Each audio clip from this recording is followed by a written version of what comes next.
Hey there, it's Tanya from Royal City Nursery, and today we are going to demystify fertilizers. One of the biggest questions we get, and it's also one of the biggest things that people look at me and go, I have no idea what I should be buying. And hopefully we can actually help that. So it depends on what you're fertilizing. So whether it's lawns, trees, shrubs, flowers, things that are in containers, vegetables, fruit trees, whatever, we're going to have the same principles apply to all of it. Essentially, you got two different kinds of fertilizer. We're going to start there. So you either have a granular like this one. You can hear it shake. And when we're dealing with the granular, this is something that you put on the surface, you sprinkle on the surface, and it lasts roughly, depending on formulation, for anywhere from 4 to 8 weeks. So we kind of think 6 is sort of average. Where it's a little bit different is there are some products specifically for hanging baskets, and those might actually last for upwards of 2 to 3 months. But in a nutshell, same idea. So every time it rains or every time you water, tiny little bit of this prill, yes, that's what each of these beads is called. It's called a prill, P-R-I-L-L. Tiny little bit of those dissolve, so you get a little bit of fertilizer on a regular basis. The other option you have for fertilizing is liquid.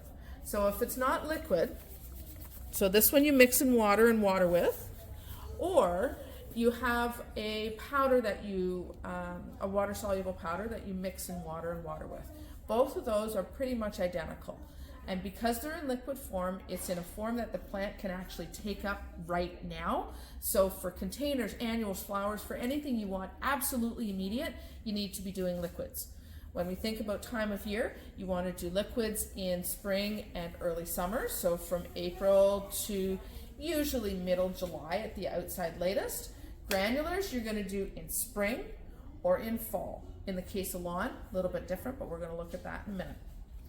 When we look at all of our fertilizers, every one of them comes with 3 numbers on the package. So this one's a 121. Now this is a liquid, so I mix that in water. Or if I look at this one, we've got a 410-2. Before we actually talk about what those fundamentally stand for, I want you to think about up, down, and all around. That's the easy way to remember it.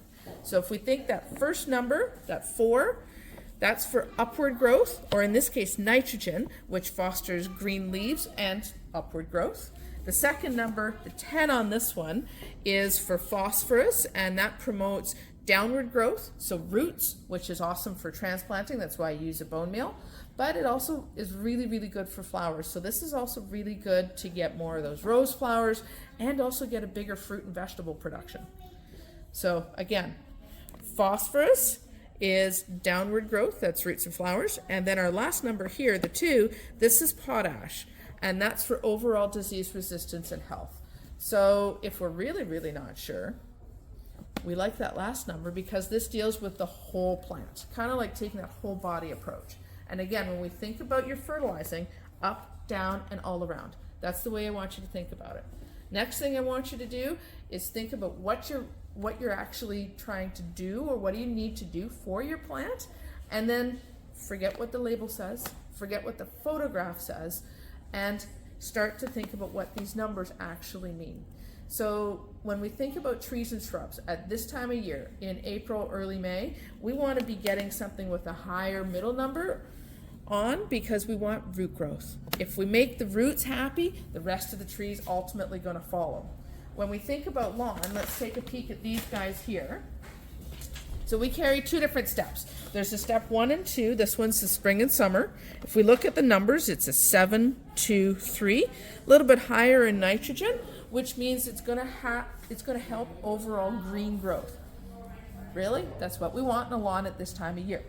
For the fall though, when we look at our step 3 fertilizer, this one is a 429. We've got a higher phosphorus number, that overall health, because as things go dormant, as they start to get sleepy, we want to make sure that the overall plant is doing a little bit more. So that's why when we're looking at fall fertilizers, you generally don't have as much nitrogen. So hopefully that helps. It's a lot of information, very short amount of time. If you've got any questions, come on in and ask. We'd love to help. Happy planting.